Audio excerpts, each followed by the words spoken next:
So this is the larger of the two Spindrift models that you can get currently, at least as commercial kits. This is the larger of the two in the odd 1/64th scale. There is a smaller one, which is what, 1/144, I think. Um, so yeah, the Spindrift from Land of the Giants, a model I've always wanted since seeing the old adverts for it in the back of my DC comics back in the 60s. This is a reissue of the old Aurora kit. So yeah, I always wanted this. Always liked the design of the ship. Land of the Giants for me, much like the Time Tunnel, are two shows I remember watching and enjoying when I was little. But when I get the DVD box sets, God, they're a slog to get through. Both of those box sets I've had for many a year, and I haven't finished them. I've never managed to get all the way through. So the main attraction for the show, for the little, 8, 10-year-old me, one was the Spindrift, the other was Heather Thomas. But um, well, maybe she's in here. I don't know. My friend Ian, he made one of these a couple of years back. It's one of those ones that I've always been meaning to get, and the actual impetus to finally get one is I'm currently making a side-on ship from Space 1999, and I've amassed 4 or 5 cans of different orange paint in the pursuit of trying to find a suitable base colour. So I've got all this orange paint left over. I need to paint something orange. What shall I get? I don't know. I'll get the Spindrift. So here it is. It has come.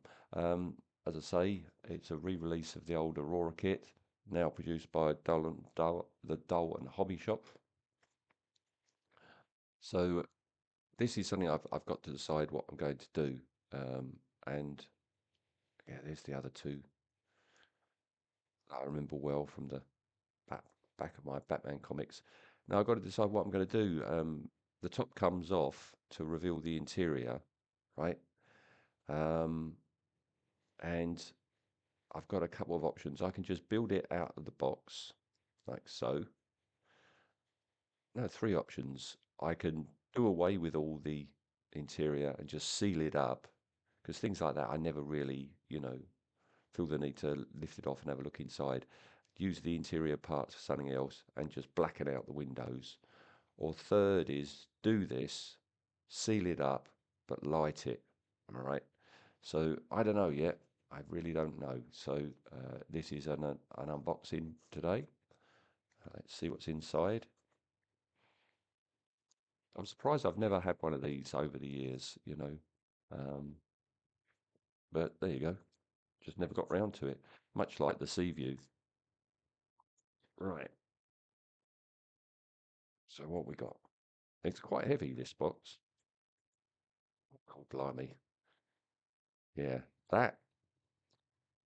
that's the kind of orange yellow I wanted for my Space 1999 Hawk and could never find a can of.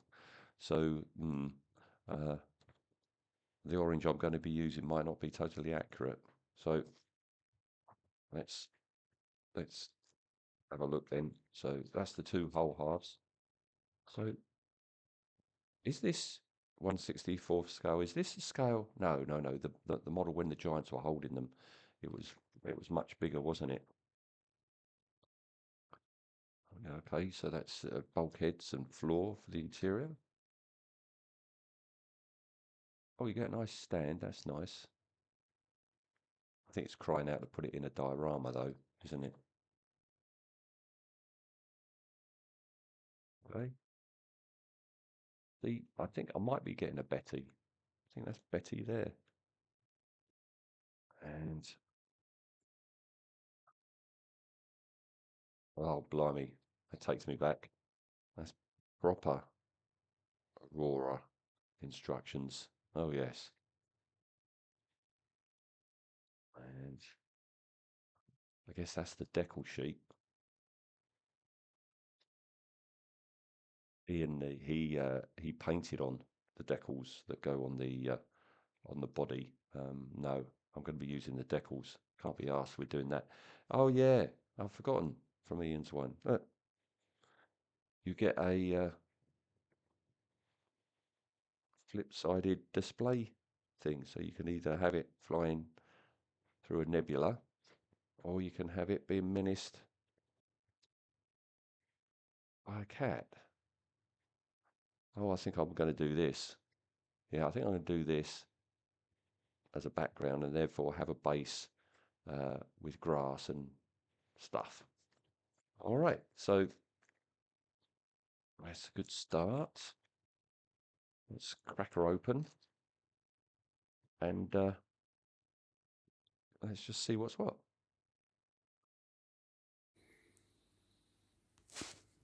All right, I've made my mind up. I looked into a lighting kit for it. This model cost me $44, right? If I was to get the lighting kit for it, that's $91. So it's more than double the price of the kit to get the lighting kit, right? And if I did do that, I would have to drill out every one of these holes that are in both the forward grille and the rear grille, right? And if I did do that, yeah, it would illuminate the inside, but apparently the inside isn't very accurate. So I would have to get the accurizing kit for the interior if I'm going to be, you know, that accurate to it. And also, apparently, these aren't that accurate, or you can get a better brass etch version. So all these things stuck together, I've decided I'm not going to light it. I'm not going to have the gimmicky lift-off piece to it. And therefore, and also, the windows at the side are quite small, and the front cockpit window is quite small.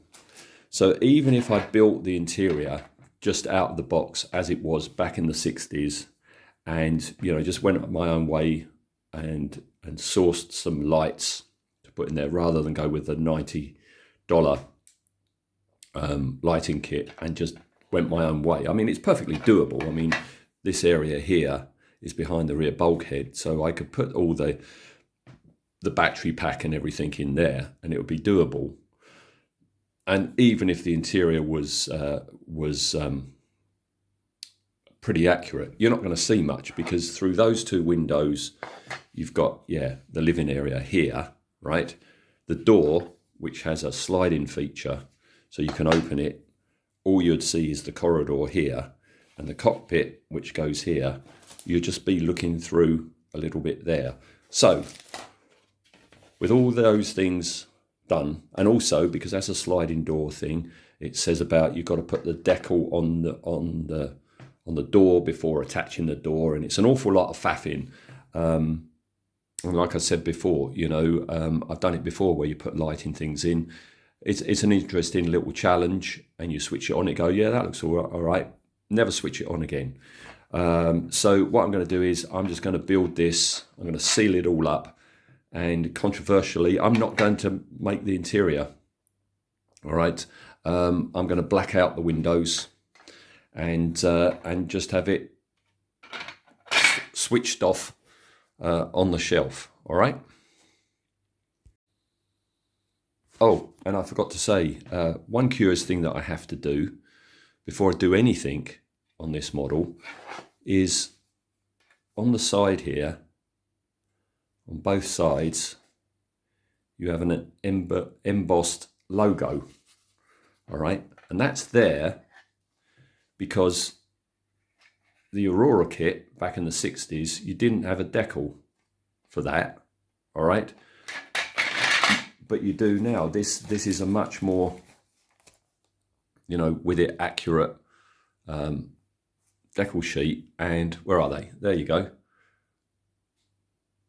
Decal 8 is that logo. So the first thing it says you have to do is actually sand that off.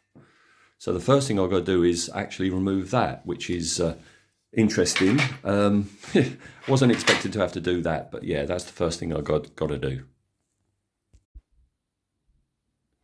Okay, so that's the logo sanded off. The next thing I did was paint the back of the windows black, because then from the outside you've got a beautiful bit of dirt on there, hopefully not a scratch. Yeah, beautiful glossy outside. What I've decided to do here, this is still the neat orange plastic, just as a nod to the lighting. I've dry brushed the front and rear grills in black. All right, and then I'm going to be masking these off, ready for assembly and painting of the main colour. And I think that's going to be a pig. This is an old kit, an old kit, and old kits had terrible part fits, and yeah, I've just been offering them up and working out these two slots here. These tongues don't feature on the instructions, but I guess they fit in between there. That on there is not a good fit. It won't fit properly, and if I try it on the underside, it doesn't fit properly. This side, where you've got a, I think you see there's a lip that this here thing is meant to fit in, doesn't fit. So yeah, I think there's going to be much cussing while I do this. But first thing I've got to do is mask up these black areas, leaving this area ready for the white primer and then the orange top coat. Well, the part fit was indeed horrible. Yes, this truly is a 60s kit, but with an awful lot of persuasion and an awful lot of masking tape holding things in place while the glue set, it is assembled, but blue tacked, assembled and blue tacked, let us say. The front half is just blue tacked on for the moment. I mean, I am going to glue this all down. It won't be removable like you have the option of doing, because after I've sprayed it white and then orange, applied the decals, put the varnish on, etc., that's when I can take this off. Or I might do this separate after the spraying stage, put in the windows, the blacked out windows, deal with the dome and everything. The sliding door here, it has a sliding feature, which I'm not going to use, but this is just blue tacked in place because because this is recessed, this door is recessed, there is a separate decal just for that. So after I've sprayed everything and before decal application, I'll be taking that off and applying the decal before then gluing it back in position. You can see in there that there are some interior bits, even though I'm going to have the windows blacked out. I've had to put some of the interior in because the window frame actually attaches or will attach to those. All right, so that's blue tacked in place at the moment. The part fit for that was appalling. The interior, I couldn't get the top half to sit properly because the interior was in the way. So what I've actually done is up near the top area, I've actually cut that down. Can I? Yeah, look, can you see in there? I've cut that down because the part fit was just so appalling. So here we are then, assembled, blue tacked. Weather's all right at the moment, so I can go out and spray it white. I guess that's as far as I'm going to get today. Weather's meant to change in about an hour, so get out there quick and spray it white.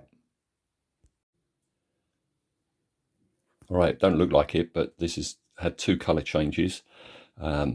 Sprayed it in white primer, and then what I've done is I've masked up the silver bits that are going to be either side of the window, because it's going to be easier to paint them over white than orange. And yeah, this is the leftover orange I had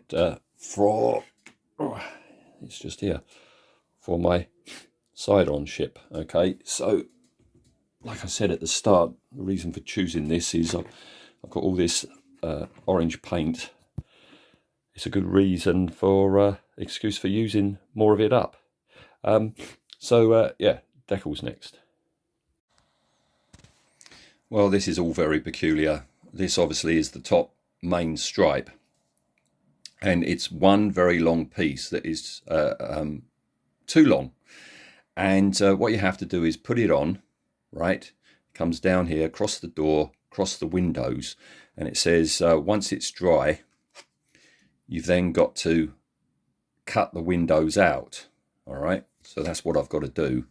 I'm not having much luck with decals at the moment. I put down plenty, this is lovely and glossy, put down plenty of microset, laid it on. Immediately it starts breaking, which was annoying, but got it down, got it in, smoothed it all out with microset and then microsole. But can you see here, there were bubbles still. It wasn't laying flat properly, and I smoothed it and smoothed it and smoothed it while it was drying. Got some over there as well. What I've had to do this morning is actually slice these little bubbles to make it drop down, and then keep smoothing and smoothing. Hopefully they'll go out, but even if they don't, once this has got matte varnish on it, you're not going to see the light reflecting on the bump, so it shouldn't be too noticeable. So yeah, next thing I've got to do is actually cut the windows out, cut this, which is the door. All right, cut that to size, then take the door off. You can see I've held it in place with blue tack, and it has its own separate decal for the recessed markings. All right, so that's the front, and that's good. The back, again, problems putting this large one on, all right, on the tail. And then you've got this conundrum of what to do. The rear has the raised markings for the decal. Apparently the miniature and the full size Spindrift, the markings only went to here. They never went beyond, but they had put the raised panel in there should you wish to put them on, and it's not screen accurate at all, but it seems a bit daft that you would have markings going to halfway down and then not along. So I like the idea of it carrying along. So I've just put them on. As you can see, part fit is not that good. More microsole to come to try and get that to lay down more. All right. And then I've just got to continue. There's not too many more decals to put on. I'll be happy once they are on and I can seal everything with matte varnish, because I'm worried these are going to start lifting off. It's not the best of laying downs, as you can see. So I'll come back once all the decals are on and we've got some matte varnish on it. All right, almost time for the matte varnish. I've cut them out and it's all gone a bit oof. Yeah, if I try smoothing that out, they're going to rip even more. In some places they did rip, and I've had to touch it up with paint. So what I'm going to do is I'm just going to seal everything in with the matte varnish and then do a touch up before putting in the windows, putting on the dome, etc. And yeah, taking the window out to put the windows in, finally take the masking off of there, and I can paint them at the silver in there. But not far to go, but I'm really losing interest with this build. All right, nearly done now. The windows are in, both on the sides and the front, and I've done the metal bits along the front. Last thing to do is put this on. Now that's a decal that you're meant to put on to a clear plastic disc. Instructions say attach to a clear plastic disc and then glue it to the underside of there. Thing is, unless I've accidentally thrown it away, there is no clear plastic disc that comes with the kit. And I'm thinking if it did, it would have a number. All the clear plastic parts have numbers. It just says clear plastic disc. So unless I'm being dense and I've thrown something away accidentally in one of the plastic bags, there is no clear plastic disc. So I've had a rethink. I'm not actually going to use that as a decal. I'm going to use that as is. I'm going to just trim her down a bit more and glue her in there like that, which will then give me that, which I'm happy enough with, and then put the dome on top. Once I've done that, I've just got to put the little mechanically thing there, seal it all up, and then weather it. And I am going to weather it because, you know, it's left out in the outdoors permanently. it won't be factory finish, and also it'll be a way of covering up some of the blemishes that have happened with the decals ripping. So there we are, all done, all bar the dome and the little antennae thing. What I'm going to do now is weather it, because the way I see it, you know, a spaceship being left in a Los Angeles park for God knows how long, it's not going to be immaculate for long, is it? So I'm going to give this now a dirtying down, and then it'll be sticking the little antenna on, stick the globe on, and we're done. Okay, here she is, all done. I must say I've really lost interest with the model, what with the problems with the part fitting and the decal problems and everything. I'm glad I've got it. It's an iconic piece of 60s science fiction, and it is an iconic spacecraft, isn't it? And like I say, I'm glad I got it. It's just been a bit of a faff to do. What I am so glad I didn't do was upgrade the interior and have that and get the lighting kit, because those two are high class, where, because this, my friend Ian said most probably the ill-fitting part fit is down to the fact that the original moulds, the Aurora moulds from the 60s, don't exist anymore, and what they did was they took a mould off of an existing kit, okay, and yeah, that would explain quite a bit. So glad I got it. It's going to look good on my shelf. Wish it was 1/72nd scale. You know, I'm a fan of 1/72nd scale models. I haven't got a 1/64th to put alongside it, but there we go. I'm going to go outside now and put him in the grass, and I'm hoping my cat will come along and be in the background and give us a nice shot for the you know, video photo.